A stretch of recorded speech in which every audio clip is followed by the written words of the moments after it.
Hello सांग मैंने जय जगन्नाथ आपण मानक आ गोटे नुआ मिनी ब्लॉग को वेलकम।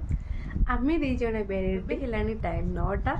आम ए एयरपोर्ट कुआडे गलु कौन कलु आपण मैंने आम वीडियो रे कंटिन्यू रुहतु। बहुत शीघ्र अपडेट पाइबे। आम से भी कौन कौन कलु आपण सहित शेयर करूँ लॉन्ग वीडियो रे। Stay tune.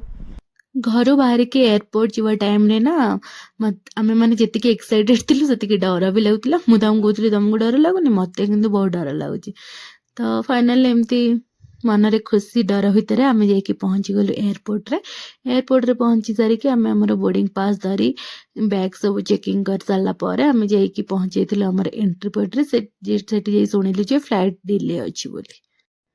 फाइनाली आमर बोर्डिंग टाइम डिक्लेयर हो गला। आम मैंने ऊपर को पलैलु आउ तापर आम मैंने कौन कौन कलु मु नेक्स्ट ब्लॉग रे आपन को शेयर करी। से पर्यंत आम चैनल को सब्सक्राइब करदेवे। रहिलु बाय बाय।